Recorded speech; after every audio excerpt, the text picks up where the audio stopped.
Guys जब भी आपके दिमाग में प्रीमियम सेगमेंट स्मार्टफोन आते होंगे तो आपके दिमाग में दो ब्रांड सबसे पहले आते होंगे। एक है आईफोन और एक है सैमसंग। सैमसंग ने S22 सीरीज के लिए और आईफोन तो अपने नाम के लिए जाना जाता है। बट एक और ब्रांड था वन प्लस जो कि अपनी वैल्यू खो चुका है विद इन 3 इयर्स। बट एक टाइम ऐसा था जो इसका 40% मार्केट शेयर था ओवरऑल द वर्ल्ड, जो कि सैमसंग और एप्पल को भी पीछे कर रहा था। 10 साल पुरानी इस कंपनी ने आखिर ऐसा कौन सी गलती कर दी जो एकदम से इसे डाउनफॉल की तरफ खींच के ला रही है और अभी भी कंपनी डाउनफॉल में चल रही है। तो आखिर डिटेल में बताएंगे कि शुरुआत में वन प्लस में ऐसा क्या किया था जो उसकी इतनी ज्यादा मार्केट वैल्यू बढ़ी थी और एकदम से उसने ऐसी कौन सी मिस्टेक कर दी जो उसे डाउनफॉल की तरफ जाना पड़ रहा है। तो पूरी वीडियो को एंड तक देखिएगा। बात करें इसके को फाउंडर के कार्ल पाई, जिन्होंने एक कंपनी स्टार्ट करने से पहले नोकिया में काम करा करते थे। नोकिया में काम करने के 3 मंथ्स के बाद इन्होंने नोकिया को छोड़ दिया।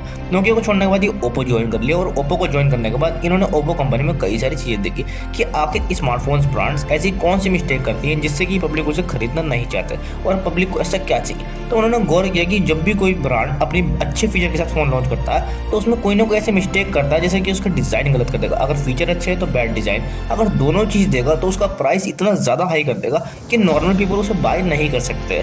तो इसी चीज को ठाने के उन्होंने सोचा कि वो एक ऐसा कंपनी खोलेंगे और ऐसे मोबाइल्स बनाएंगे जो कि कम प्राइस रेंज में दोनों ही चीज ऐसी प्रोवाइड करवाएगी जो कि टॉप क्लास की होगी, पब्लिक को कोई भी दिक्कत नहीं आने वाली है। तो उन्होंने यही चीज सोच के एक टॉप लेवल के स्मार्टफोन लॉन्च करने की सोचे और 23 अप्रैल 2014 में अपना पहला वन प्लस का mobile one plus one launch कर दिया। वन प्लस वन लॉन्च करने के बाद उन्होंने सोचा कि इस फोन के 1000 यूनिट्स सेल होंगे, इसलिए उन्होंने 1000 यूनिट्स की जो है प्रोडक्शन तैयार कर दी और उतने ही फोन बनाए थे। बट एकदम से वन प्लस वन की ऐसी हाइप बनी, उन्होंने कभी सोचा भी नहीं था कि इसके 10 लाख से भी ज्यादा यूनिट सेल होगा। जी हाँ दोस्तों, 1000 यूनिट्स का सोचने के बाद 10 लाख यूनिट सेल होगा और वन प्लस को यकीन भी नहीं हुआ कि उसकी इतनी तगड़ी मार्केटिंग स्ट्रेटजी बन गई जो कि कोई ब्रांड सोच भी नहीं सकता। इतनी तगड़ी मार्केट वैल्यू, इसके बाद जो वन प्लस हाइप पकड़ी है तो and the end one plus और अच्छे फोन लाता रहा और नए नए इनोवेशन करता रहा और लोगों को बहुत ज्यादा पसंद आने लगा वन प्लस। और आने वाले टाइम में लोग बाग ये सोचने लगे और वन प्लस की बराबरी एप्पल और सैमसंग से करने लगे। लोगों को फील हो रहा था कि हाँ वन प्लस कुछ अलग कर रहा है और वन प्लस का जो वैल्यू था वो बड़े स्मार्टफोन ब्रांड्स के साथ मैच होने लगा था। मतलब वन प्लस भी एक प्रीमियम स्मार्टफोन ब्रांड बन चुका था और 40% ओवरऑल द वर्ल्ड अपना मार्केट शेयर बना चुका था, यानी कि सैमसंग और आईफोन को भी सेल वैल्यू कम कर पीछे कर चुका था।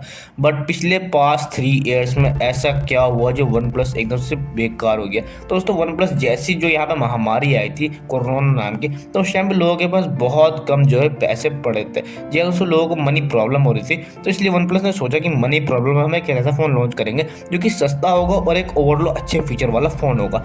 बट उन्होंने इधर एक ऐसी मिस्टेक कर दी जो कि बहुत तगड़ी मिस्टेक थी। उस टाइम पर उन्होंने वन प्लस की नोट सीरीज लॉन्च करी जिसने उनकी बहुत तगड़ी कमाई करी थी। But one plus note series ने वन प्लस की वैल्यू को गिरा दिया। लोग बाग वन प्लस को प्रीमियम स्मार्टफोन के जाना करते थे और ये बात कार्ल पाई समझ गए और उन्होंने वन प्लस को क्विट कर दिया। वन प्लस को क्विट करने के तुरंत बाद ही उन्होंने एक नई ब्रांड खोला, नई कंपनी खोली नथिंग के नाम से। आप लोग जानते होंगे इस फोन के लॉन्च होते ही कितनी तगड़ी हाइप बनी थी। फिर नथिंग ने अपना पहला फोन नथिंग फोन 1 लॉन्च किया, जिसके लॉन्च होते ही सारे स्टॉक सेल हो गए, एक भी यूनिट सेल करने के लिए नहीं बचा। बट कार्ल पाई तो यहाँ पर वन प्लस को छोड़ चुके थे और वन प्लस यहाँ पर लगातार डाउनफॉल की तरफ ज्यादा जा रहा था। इसके सारे शेयर्स नीचे गिर रहे थे और बीबी के ये चीज देखते हुए एक पार्टनरशिप की सोची दूसरे ब्रांड के साथ जो कि बना ओप्पो। ओप्पो के साथ पार्टनरशिप की इसलिए चुकी ताकि दोनों ब्रांड मिलकर एक नई इनोवेशन कर सके, दो का दिमाग एक में आ सके। और उन्होंने अपना पहला phone one plus not 2 5G launch किया, जिसके लॉन्च होती है वो ब्लास्ट हो गया और उसके कई सारे यूनिट्स ब्लास्ट होने लगे और यही चीज सोशल मीडिया में ट्रेंड होने लगी क्योंकि लोगों को गंभीर चोटें आ रही थी। और ये चीज देखते हुए इसकी रेपुटेशन बहुत ज्यादा घटी और लोगों को भरोसा वन प्लस पे से उठने लगा। अब लोगों को बिल्कुल भी पहले वाला वन प्लस पे भरोसा नहीं था और एक और मिस्टेक हो रही थी कि वन प्लस और ओप्पो के फोन सेम बन रहे थे। मतलब दोनों में डिजाइन के अलावा और कोई बदलाव नहीं किए जा रहे थे, दोनों बिल्कुल सेम फोन लग रहे थे। और एंड में तो ऐसी न्यूज आई कि one plus oxygen OS change होकर कलर ओएस में अब आएगा।